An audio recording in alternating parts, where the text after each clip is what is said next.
Welcome back to Fisher Football Focus, your weekly look into the Cardinal football program.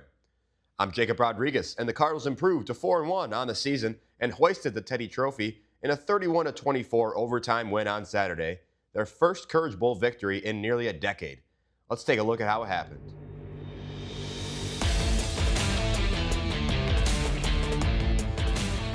The Courage Bowl was a thriller. Brockport on the opening drive of the game kicked a 39-yard field goal that was missed wide right. Late in the first, Ben Gochella and the Golden Eagles opened the scoring on a touchdown pass to Xavier Smith, 7-0 Brockport. Fisher had to respond to avoid going down by 2 scores early against a tough Brockport team. This play looks like a huge loss until it wasn't. Ethan Curtis hauls in a 48-yard pass on the flea flicker. On the very next play, Camden Chance goes right up the gut and in to tie the game. Brockport responds as Isaiah Simmons weaves in and out of traffic and gets a burst of speed, 14-7 Brockport. 4:27 left in the first half. Fisher goes on a 56-yard drive, capped off by a Deontay Hall touchdown that evened the score. Again, knotted at 14s going to halftime. Fisher started the second half with the ball, but went 3 and out. Ben Gochella dots up Daniel Manna in the back of the end zone to make it 21-14 Brockport. The Cardinals had something cooking late in the third that would leak into the beginning of the fourth quarter. Lister, back of the end zone, Dick Cusack, toe tap for 6. Tied up at 21. On the defensive side, what was arguably the biggest play of the game, what looked like a go-ahead Brockport touchdown, was stopped in its tracks by a perfect Jack Tenori punch-out at the goal line. Fisher takes advantage of the turnover, and Dominic Greco kicks a clutch field goal, 24-21 Fisher. But somehow, with less than 2 minutes remaining, Brockport managed to get themselves in field goal range, and Zach McGowan, with ice in his veins, sends it to overtime as the clock expired. In overtime, both teams get a possession and start on the 25. Mason Lister to Ethan Curtis put him up 31-24. Brockport threatens, but Gochella loses the handle, and Tyler Marks is there to jump all over it and seal the game. Fisher wins their first Courage Bowl in nearly a decade, 31-24 the final. Let's kick it to the interviews. Joining us now on Fisher Football Focus is head coach Ed Raby. Coach, welcome back to the studio. Thanks for having me again. So how does it feel to get your first Courage Bowl win? Feels great. It was a lot of fun, and happy for our guys, happy for our program and our alumni, and that was just a lot of fun and very enjoyable experience. And you're 4-1 for the first time since 2016. We've referenced that year quite a bit because it was our last winning season. And 8-3, had a bowl appearance. How do you evaluate how far you've come as a team at the halfway point now in the season? Yeah, I think we're, to be honest, farther along than I anticipated. Our guys are playing really well. We're getting better every week. I think there's a lot to be said about the hard work that our guys have put in. I think that some people, might think it's just coaching. It's really not. Our players have bought into what we're doing and have worked really hard, and they continue to get better every week in practice. And we have guys that don't play that are pushing our guys. Our scout team is doing a great job of making our team better. The energy surrounding this team feels different from the last few years. And I know it's your first year here, but do you feel that at all? And whether it's the students on this campus or the athletes on your team? Yeah, I mean, I don't know if I can't really speak to what it was like before. Mm-hmm. I think, my goal when I got here was just to, build a good culture. And I know it was already kind of established in some ways. There was a lot of great things that Coach Vaz did. So it was a lot easier in that sense and just get better every day.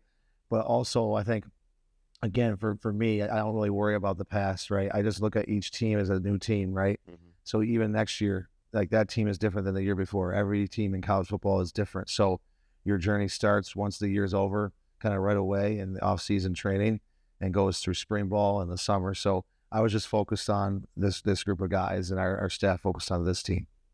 If you take a look at the stats from this game, Brockport led in a lot of offensive categories, but you dominated in time of possession. Yep. Was that a concerted effort in your preparation to keep Brockport off the field? 100%. Part of the game plan, I think we had a game plan going into the game, and we pretty much executed on every single point, right? So one of our strategies is we wanted to shorten the game. I think they ended up with 8 legitimate possessions, and we had 9, and we wanted to take out the play clock most of the game. And they also were kind of taking the play clock down as well. Yeah. We wanted to protect the football on offense, which we did, Mm-hmm. and we won the turnover battle. And then on defense, we wanted to eliminate big plays and kind of minimize their great players, which I thought their 2 best players, they were both pretty solid, but we minimized their contributions. So we kind of executed our game plan to a T. And last week we talked about the penalties being a thing that you got to be able to tidy up when you're facing good teams like Brockport, and especially in conference play. you controlled the penalties this game and against a tough opponent, and you came out the other side victorious. So what's that conversation like with your players? Yeah, it was definitely a point of emphasis. We talked about how we couldn't afford to give Brockport, a team that's really, really good, extra 15 yards, especially pre and post snap penalties. So I thought our guys did a great job cleaning that up this week. And you managed to put up 31 points and come away with a W, but the Brockport defense kind of took your big playmakers out of the game. Jalen Brantley had just 1 reception. Hall was limited to 2 yards per carry on 15 attempts. At that point in the game, how do you adapt to continue to put up points? Yeah, well, I think, it all depends on how you look at it. Like our view on offense is we're a very balanced offense. And if you look at the stats going in before the game, running and passing the ball, we were very balanced. At receiver, I talked about at the beginning of the year, we have a lot of playmakers, not just Jalen. So if you try to take away one, like I thought Cusack made some great catches. Yeah. Curtis had an outstanding game. Other guys stepped up. I thought McGoldrick had one of his better games as well at tight end. And then the running game, even though we knew Brockport's front, I mean, that's one of the best fronts we're going to see all year. Yeah. And for us to get 100 yards rushing, and I think we only gave up 1 sack.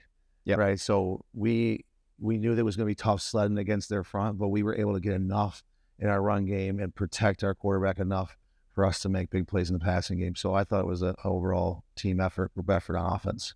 How are you preparing to be 5-1 after week 6 against Hartwick? Well, we got to play our best game. I say it every week. We have to continue to get better.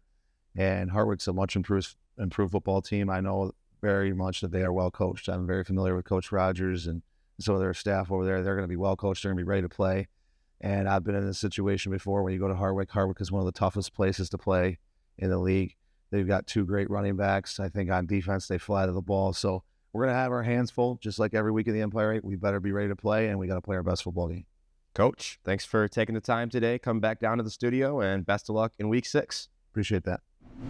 Joining us now on Fisher Football Focus is wide receiver Ethan Curtis. Ethan, welcome to the show. Hey, thanks for having me. So just first off, tell us a little about yourself, where you're from, what's your major, and what do you want to do when you graduate? Yeah, so I do business management here. I'm a senior, and I'm from Albany, New York. Hopefully after college, I'll be able to continue football, either playing or coaching, something in that realm, maybe even doing something with business along with that. So how does it feel to win the Courage Bowl for your first time here since coming to Fisher, and what was the feeling in that locker room after? I mean, honestly, it doesn't even feel real. It felt like a movie. Like we all believed that we could do it, and then actually doing it was just the best feeling in the world.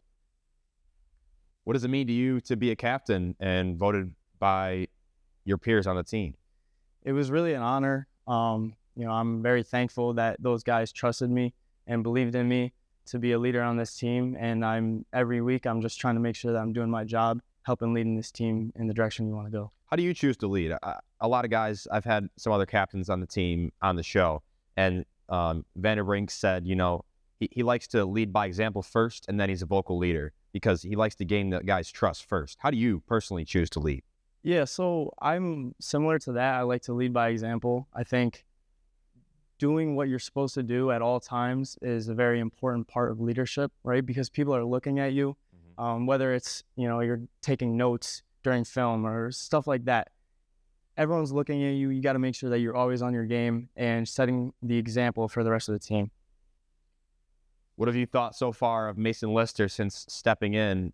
I mean, he stepped in with little game experience as a starter at the college level, and he's been playing excellent turnover-free football since. Yeah, I mean, we knew he was a baller. We knew he had the arm on him. And honestly, I'm so proud of that kid. He's played like a dog, man. He gets hit, he gets up and goes and does it again, Really proud of him, and I know that he's going to keep leading this team where it needs to go. So you, Jay Brantley, and Jackson Cusack are all within 1 reception of each other for the team lead.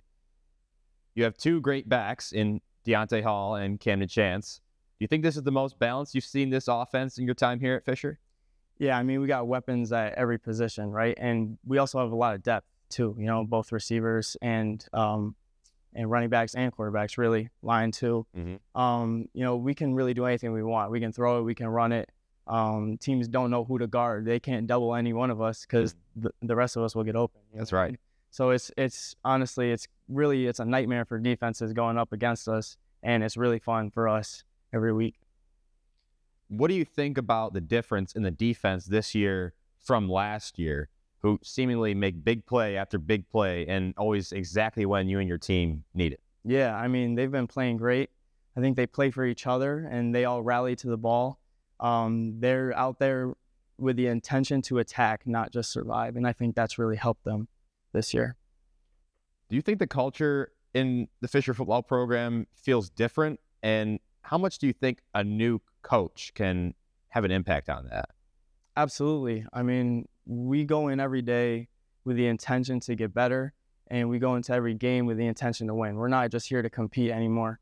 We're not just here to keep the game close. We want to go in and we want to win every game. Every game we have a plan to win, and we go out and execute that plan. We thank Ethan Curtis for taking the time today to join us on Fisher Football Focus.